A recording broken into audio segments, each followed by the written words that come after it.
Olá, alunos e alunas de filosofia, dando prosseguimento ao conhecimento sobre a teoria do conhecimento. Vamos avançar agora, considerando nesse momento que uma teoria do conhecimento é uma reflexão sobre a origem do conhecimento, como e por que surgiu. Então essa é uma questão muito importante, interessante. Quando fazemos uma espécie de arqueologia de uma determinada ideia, vamos chegar a algumas raízes, vamos chegar a alguns fundamentos, por exemplo, dentro da história, que explica o surgimento daquela concepção política, daquela concepção estética, daquela concepção religiosa. Então, estudar a origem de um movimento intelectual, estudar a origem de um sistema filosófico, de um sistema religioso, é muito importante para compreender o seu porquê.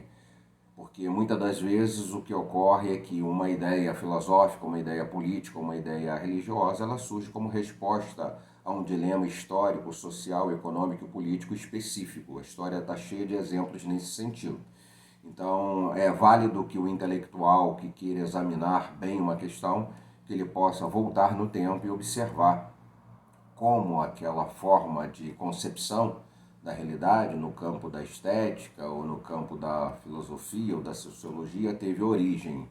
Quando olhamos, por exemplo, a origem da antropologia, da sociologia, das ciências humanas, nós observamos que isso está profundamente ligado à ascensão da modernidade, à questão da autonomia do indivíduo, da soberania do indivíduo no espaço da cultura e da sociedade ocidental. E novos saberes surgiram no contexto dessas afirmações, no contexto do capitalismo, no contexto de uma nova ordem civilizatória de cunho burguês. Tudo isso está muito claro na história como elemento de determinação para a compreensão do surgimento e efetivação das ciências humanas na era moderna. Qualquer que seja, portanto, a esfera de saber, ela tem uma dimensão dentro da história. Nada surge como um fluxo isolado de um indivíduo sem um contexto histórico, social, político, econômico e cultural mais abrangente.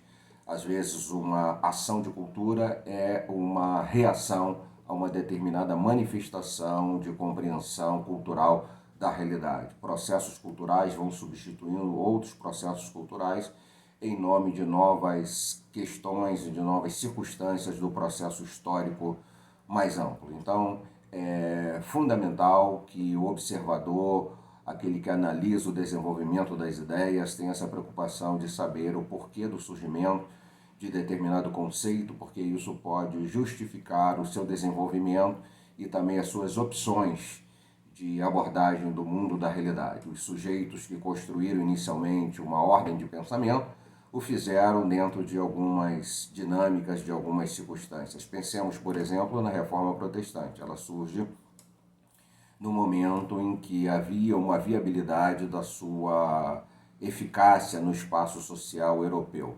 Outros movimentos de reforma existiram antes da Reforma Protestante do século XVI, 1517, com Lutero, e eles não lograram êxito de estabelecer um movimento que se firmasse, se espalhasse no espaço social dos países europeus. Mas com a reforma de Lutero, esse processo foi possível.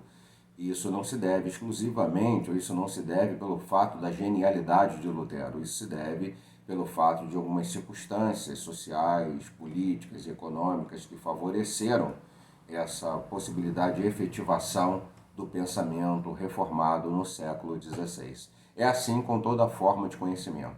Ela está dentro de um mundo social, e esse mundo social determina possibilidades, viabilidades, inviabilidades, limites. E entender o processo histórico como um todo é de fundamental importância para se entender um procedimento, um viés ou uma perspectiva cultural específica, seja ela filosófica ou religiosa. Outro elemento importante quanto ao conhecimento, uma reflexão sobre o conhecimento, é que ele em si é uma reflexão sobre a possibilidade de se entender o mundo real, de se entender a realidade. E essa possibilidade está muito ligada a quem diz o que diz.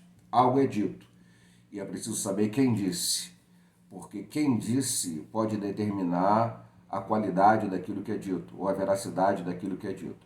E o sentido aqui é o sentido da qualificação mesmo desse sujeito analítico, a sua competência, a sua capacidade. Seu exercício intelectual nasce de uma formação que lhe deu aptidão para a intervenção naquela realidade através da sua inteligência e a compreensão do significado que ela possui. Ninguém procura um astrônomo para resolver problemas médicos e ninguém procura informações sobre astronomia com um médico, porque a área da medicina é um campo de conhecimento específico, a área da astronomia é outro campo de conhecimento específico. Então, o sujeito que produz o conhecimento é de fundamental importância para o grau de credibilidade daquele conhecimento. Outro elemento importante são os fundamentos, que já mencionamos. É saber se a fonte é segura, se as bases são seguras, há fundamentos devidos para a abordagem daquele fenômeno. Pensemos, por exemplo, na exegese ou na hermenêutica bíblica, de análise da Bíblia. Existem boas bases hermenêuticas e exegéticas para o entendimento de uma passagem bíblica. Ela deve ser entendida de qualquer forma, ou ela é entendida através de alguns instrumentos analíticos que propiciam uma compreensão segura do sentido e do significado do texto. É algo também importante a ser considerado.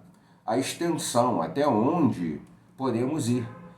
Temos que ter um sentido de humildade no exercício da razão e da lógica e da inteligência para analisar as coisas. Podemos ter visão parcial, nunca uma visão total, perfeita e plena acerca da realidade. Isso cabe somente a Deus. O humano sempre terá um processo de inacabamento. O humano precisará sempre ser reciclado e ressignificado na possibilidade dos conhecimentos por ele estabelecido. O conhecimento estará ali, cumpriu bem o seu papel, desempenhou uma boa investigação de alguns dados, de algumas circunstâncias daquela realidade, algumas facetas daquela realidade, daquele fenômeno, mas cada geração estará fazendo as suas modificações de abordagem, cada intelectual poderá dar uma contribuição mínima que seja para um melhor entendimento da questão. Então é um processo coletivo, de indivíduo para indivíduo, de geração para geração, de civilização para civilização. Um processo múltiplo que nunca cessa, que está em constante desenvolvimento, esse processo de afirmação da razão e da inteligência interpretativa acerca da realidade. Então, o conhecimento também tem essa dinâmica de extensão daquilo que é a sua possibilidade, até onde ele vai, dos seus limites. E o valor do conhecimento, a pertinência daquilo que se diz, a adequação da palavra, do discurso, do fluxo reflexivo em relação à questão da realidade, em relação à questão do mundo. Então é preciso ter pertinência entre o que se diz acerca do mundo e aquilo que de fato o mundo significa e representa. É um desafio complexo, mas é um desafio que o pensamento não pode deixar de lado. Precisamos estar constantemente atentos a essa dinâmica. Há uma relação entre sujeito e objeto, que é uma relação muito importante. O sujeito é aquele que conhece o objeto, o elemento a ser conhecido. E existem duas concepções que permeiam essa relação entre sujeito e objeto. A primeira dessa relação, a primeira concepção dessa relação, é uma concepção que definimos como realista. O objeto determina o conhecimento de si. De alguma forma, o objeto estará viabilizando os limites daquilo que se pode dizer sobre ele. De fato, não se pode dizer todas as coisas acerca de uma determinada realidade. Há limites. Se ela é uma realidade, por exemplo, geográfica, há os limites desse conhecimento geográfico sobre ela. Então, essa realidade não deverá comportar análises fora daquilo que ela é, fora daquilo que ela representa e que ela significa. Se estamos examinando uma realidade teológica, precisamos compreender que há uma disciplina chamada teologia capaz de fazer as questões da realidade teológica ser melhor compreendida. Há um campo de conhecimento específico e singular para abordar essas dimensões de espiritualidade desse mundo que é compatível com o universo da teologia. Então, há uma dinâmica aí que é da observação do que o objeto é, e o que vai avaliar esse objeto precisa ter a competência analítica específica de compreensão daquele objeto. Mas há também uma dimensão, uma concepção que é idealista. O sujeito elabora o sentido para conhecer o objeto.